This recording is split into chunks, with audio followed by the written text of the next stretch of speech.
I just finished my first Facebook Live video. Thank you to everybody who came and kept me some company. I tried to save the video, but it didn't save for whatever reason. I think it was because it was super long.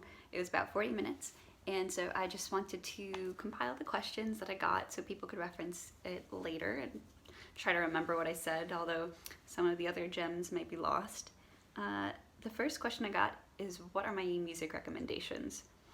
I don't know as much music as I would like to. I would love to and need to learn more about the history and the different orchestras, but my short answer to what music I recommend, and that was kind of a broad question, if I'm recommending music to practice to, I would say anything that you're familiar with, anything that pumps you up, that you want to dance to, especially non-tango music that you're super familiar with. I would say anything that you just know down to the T, down to the little bell that rings, to the little riff, you know, the songs that you know by heart, that you know the best, that you know every beat to, because that's where you're going to put in those embellishments that you otherwise wouldn't. Music that you know better and are more familiar with, you feel freer to dance because you're not guessing what's coming next. You know exactly what's coming next. You already know the words. You already know the mood of the song. So I feel like that really helps inform movement. And so I would recommend any music that you love to dance to tango. Also, when I'm dancing to not tango music to practice, it's just kind of a relief. Somehow it doesn't feel pressured or stiff.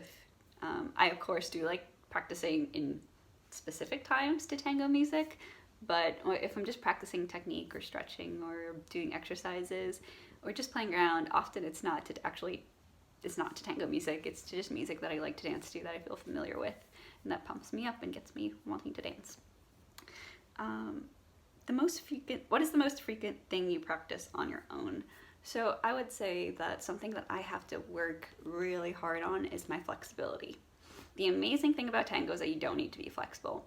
As I progress and as a follower, which in every dance it seems like the follower has to be more flexible, I am trying to push myself out of my comfort zone, which I used to be a ballet dancer. I was never very flexible, even back then, even when I was on point. And so it's really a struggle, especially for the ladies. We're always in high heels and the heels contract our leg muscles. And so personally, something that I practice most frequently, I would say, is stretching. Like, just time-wise, I spend hours stretching, and I still can't just fold over. That's not happening. But I work within my body. I work with my pre-existing injuries and with, you know, my strengths and my weaknesses, and something that I have to practice on my own all the time is stretching. And so I try to stretch every single day. I can't stretch as deeply as I would like to now. Usually I stretch in a hot yoga studio, and that's super helpful, so I feel like I'm not injuring myself so easily. But I definitely have to practice every single day stretching, even though it takes so much time.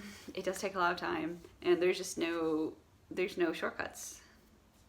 There's no shortcuts like there are with tango technique. And by shortcuts, I mean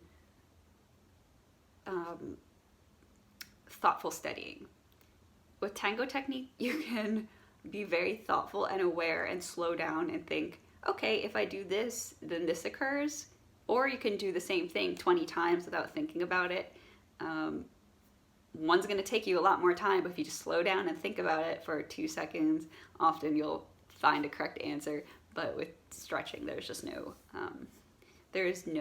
shortcut. So something that I frequently practice is stretching more than the other technique practices that I have to do. Editing Dagny here. I just want to say that the thing I spend the most time on my own doing is stretching, because I spend hours and hours and hours and hours of practice with a partner. But when I was answering this question, I was thinking more so of like, what do I do by myself? And the most that I do on my own is stretching, because when I'm practicing with my partner, I'm thinking about technique, but not necessarily practicing it like alone holding a bar as much as I like time-wise do stretching. Hope that makes sense. And that's also because I have like flexibility as a goal. If I wasn't trying to go for higher levels of flexibility, I would not be spending as much time as I do on it. Who are my favorite tango dancers? This is another question that I don't have such a great answer to. I really don't watch too many YouTube videos, and I shamefully don't know as much about tango history as I would like to. I have not spent the hours watching videos of old masters and you know, there's such a wealth of knowledge on the internet about tango dancers that I really have not explored. I could not tell you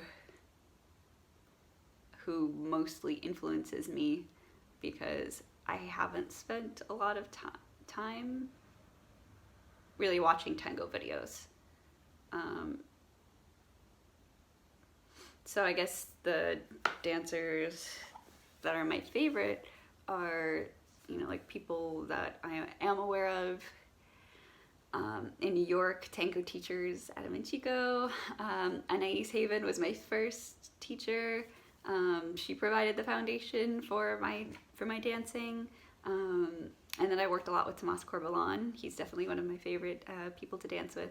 We worked together for a bit too, so he's definitely a huge influence on my dancing, and he was influenced by Chicho and Juana, so I guess both of them are also a huge influence to me, because our styles that we created, or a lot of the movement was based on that. But tango dancers that I like, I shamefully have not listened to so many, or watched so many Facebook videos, some Facebook videos, but YouTube videos, I just don't spend time on YouTube watching.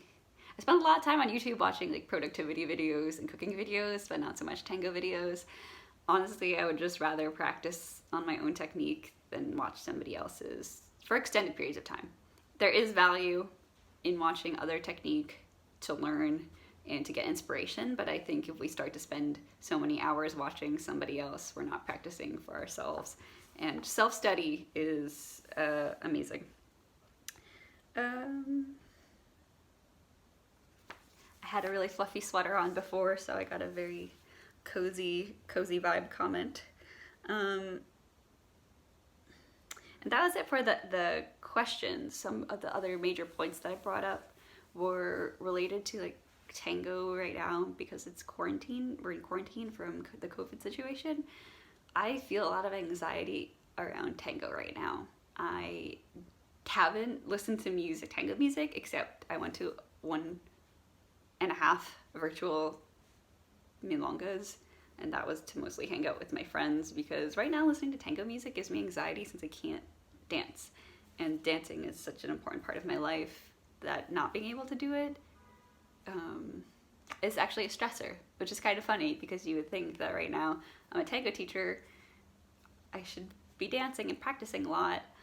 And I know I expect my students, I'm always like, oh, you should do these tango exercises, and I'm doing none of that right now, just because I don't want to trigger this anxiety that I have. I don't know when the next time I'm going to be dancing is, and I don't know.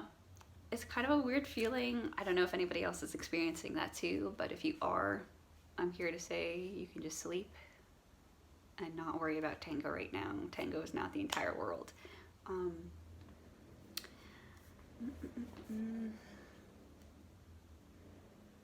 Yeah. If I remember anything else that was important, I will update and edit this video, but thank you so much for joining me if you joined my first Facebook Live. If not, I'll definitely be doing it again. Please send me your questions if you want to personal message me. That would be great. That way I have some questions ready for next time. And we can get the ball rolling, and yeah, see you next time.